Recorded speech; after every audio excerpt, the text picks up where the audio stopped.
السلام علیکم ورحمۃ اللہ وبرکاتہ۔ بسم اللہ الرحمن الرحیم۔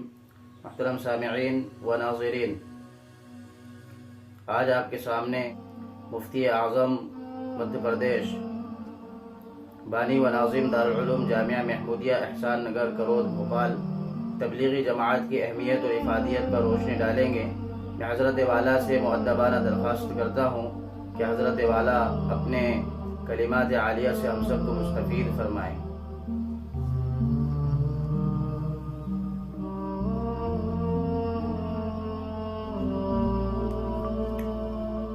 السلام علیکم ورحمۃ اللہ وبرکاتہ۔ بسم اللہ الرحمن الرحیم، نحمدہ ونصلی علی رسولہ الکریم، اما بعد۔ محترم حضرات، اللہ جل شانہ کا بڑا کرم ہے، اس کا احسان ہے کہ اس نے ہم کو یہ دین عطا فرمایا۔ دین اسلام یہ ایک جامع اور کامل مکمل مذہب ہے، اور اس کے اندر انسان کی زندگی گزارنے کے لیے جو احکامات کی ضرورت ہے وہ سب بتائے گئے۔ پیدائش سے لے کر موت تک انسان کو کس طرح سے زندگی گزارنا ہے وہ سب اس میں بتلایا گیا ہے۔ اور یہ ایک کوئی نظریاتی مذہب نہیں ہے کہ صرف ایک نظریہ ہو، فارمولہ ہو کسی ریفارمر کا، بلکہ یہ اللہ کا بھیجا ہوا دین ہے اور عملی مذہب ہے۔ حضور صلی اللہ علیہ وسلم نے عمل کر کے بتلایا، اور صحابہ اکرام نے اس کے مطابق عمل کر کے اسی دنیا کے اندر نہایت پاکیزہ معاشرہ لوگوں کے سامنے پیش فرمایا۔ تو یہ ایک کامل مکمل مذہب ہے، اور یہ انسان کے لیے کامیابی کا ذریعہ ہے۔ اور انسان اگر کامیاب ہونا چاہتا ہے تو اللہ کے حکم کے مطابق زندگی گزار کر اور حضور صلی اللہ علیہ وسلم کے طریقے کے مطابق زندگی گزار کر ہی دنیا میں بھی کامیاب ہو سکتا ہے، اور آخرت میں بھی جہنم سے نجات پا سکتا ہے اور جنت حاصل کر سکتا ہے، اور یہی آخرت کی کامیابی ہے۔ اور حضور صلی اللہ علیہ وسلم نے اس کام کے لیے خود بھی لوگوں کو دعوت دی اور ان کی تعلیم اور تربیت فرمائی، اور بعد والوں کو بھی آپ نے یہ فرمایا کہ وہ بھی اس کام کو کریں۔ چنانچہ آپ نے ارشاد فرمایا فَلْيُبَلِّغِ الشَّاهِدُ مِنْكُمُ الْغَائِبَ، کہ جو غائب ہیں ان تک ہماری بات کو پہنچا دو۔ اور حضور صلی اللہ علیہ وسلم نے ارشاد فرمایا ہے بلغوا عنی ولو آیتن، ایک آیت بھی اگر تم کو یاد ہے تو میری طرف سے اس کو پہنچا دو۔ اور حضور پاک صلی اللہ علیہ وسلم نے یہ دین صحابہ اکرام کو پہنچایا، صحابہ اکرام نے اپنے بعد والوں کو پہنچایا۔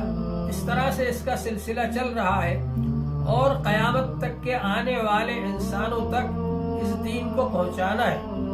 اللہ تبارک و تعالی نے ارشاد فرمایا وَلْتَكُن مِّنكُمْ أُمَّةٌ يَدْعُونَ إِلَى الْخَيْرِ، تم میں سے ایک ایسی جماعت ہونا چاہیے جو خیر کی طرف بلائے، اچھے کاموں کی طرف بلائے، برے کاموں سے منع کرے، روکے۔ حضرت مولانا الیاس صاحب رحمۃ اللہ علیہ نے یہ کام جو دعوت و تبلیغ کے نام سے مشہور ہے، جس طرح سے وہ دوسرے شعبوں کے اندر، تعلیم کے شعبے کے اندر علماء کرام نے مدارس قائم فرمائے ہیں، اسی طرح سے تزکیہ کے لیے خانقاہیں قائم کی گئی ہیں، اسی طرح سے تبلیغ کے لیے حضرت مولانا الیاس صاحب رحمۃ اللہ علیہ نے کچھ اصول بنائے، اور ان اصول کے مطابق یہ کام شروع فرمایا، جو اب عام طور پر تبلیغی جماعت کے نام سے مشہور ہے۔ تبلیغی جماعت کا کام حضرت مولانا الیاس صاحب رحمۃ اللہ علیہ نے شروع فرمایا، اور اس کے 6 اصول بنائے۔ ان 6 اصول کے مطابق اس کو کیا جاتا ہے، جن کو 6 نمبرات کہا جاتا ہے، اور اس بات کا پابند بنایا جاتا ہے لوگوں کو کہ وہ 6 نمبرات کے مطابق ہی اپنی بات کو دائر سائر رکھیں، 6 نمبرات بیان کریں، اس کے مطابق عمل کریں۔ اور اس کے لیے نکلنے کے کچھ اصول ہیں، 3 دن ہے، 1 چلہ ہے، 4 مہینے ہیں۔ یہ سب اصلاح کے لیے ایک ذریعہ ہے۔ جس طرح سے ڈاکٹر ایک نسخہ لکھتا ہے، اس طرح سے حضرت مولانا الیاس صاحب رحمۃ اللہ علیہ نے یہ اصول بنائے اپنی اصلاح کے لیے، لوگوں کی اصلاح کے لیے، معاشرے اور سماج کی اصلاح کے لیے، اور اس سے لوگوں کو بہت فائدہ ہو رہا ہے، ہر زمانے کے اندر فائدہ ہوا۔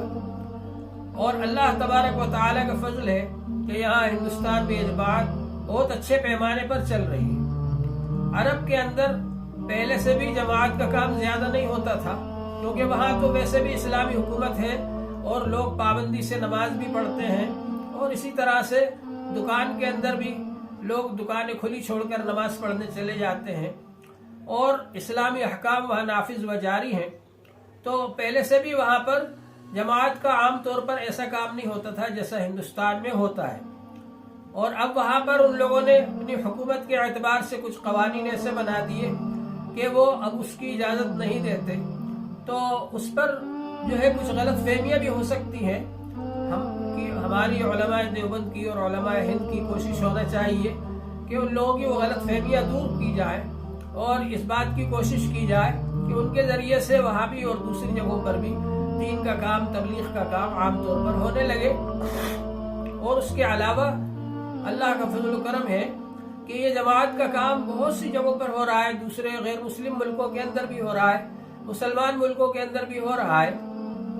اصل چیز یہ ہے کہ دور حاضر میں مادیت پرستی بہت زیادہ ہے، لوگ اسباب کو ارباب کا درجہ دینے لگے۔ جماعت نے لوگوں کو اس بات کی یاد دہانی کرائی کہ ہم اسباب کو رب نہ بنائیں، اللہ کو اپنا رب سمجھیں اور اسباب کو اسباب کے درجے میں رکھیں۔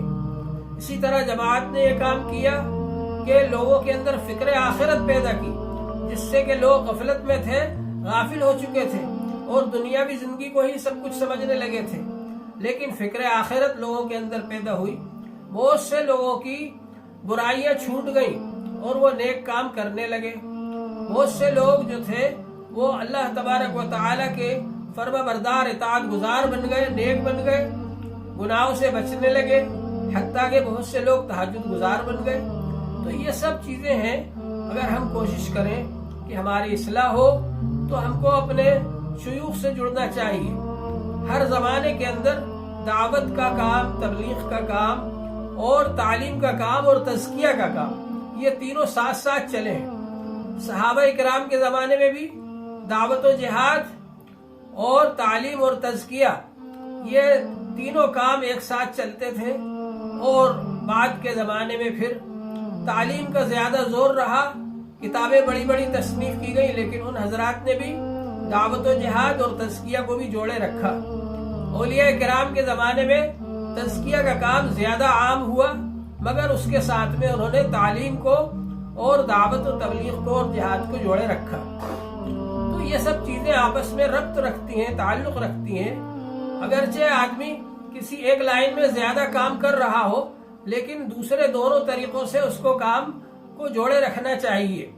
جو حضرات دعوت و تبلیغ کا کام کر رہے ہیں وہ اہل مدارس سے اور تزکیہ سے بھی جڑے رہے، اور ایسا ہوا ہے ہمارے اکابرین تبلیغ نے اہل مدارس سے بھی تعلق رکھا، اہل خانقاہ سے بھی تعلق رکھا، اور اسی طرح سے جو اہل مدارس ہیں انہوں نے اہل تبلیغ سے بھی تعلق رکھا، اہل تزکیہ سے بھی تعلق رکھا۔ اسی طرح جو صوفیاء کرام ہیں اور مشائخ ہیں انہوں نے اہل مدارس سے بھی تعلق رکھا اور دعوت و تبلیغ والوں سے بھی تعلق رکھا۔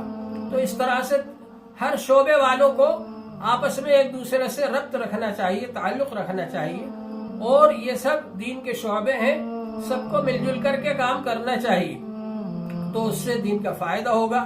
اصل تو یہ ہے کہ ہمیں دین پہنچانا ہے۔ جو حضرات مسجد میں بلا کر لا رہے ہیں اور نماز کی اہمیت بتا رہے ہیں، ان لوگوں کو، جو لوگ نماز نہیں پڑھتے اور دکانوں پر اور کاروبار میں اپنا وقت گزار دیتے ہیں، وہ بہت قابل قدر ہیں، اور جو ان کو مسائل سکھا رہے ہیں، نماز پڑھنے کا طریقہ بتا رہے ہیں، وہ قابل قدر ہیں۔ اور پھر اس نماز کو جاندار کیسے بنایا جائے، خشوع خضوع والی کیسے بنایا جائے، تعدیل ارکان والی نماز کیسے بنایا جائے، جو اس چیز کو سکھا رہے ہیں وہ بھی قابل قدر ہیں۔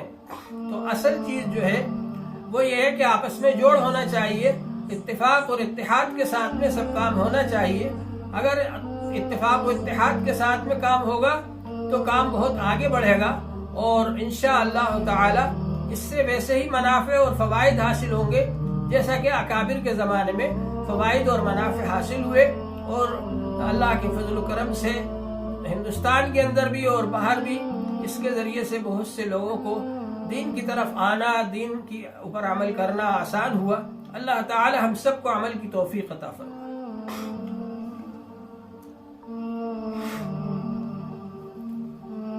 جزاکم اللہ خیرا و احسن الجزاء۔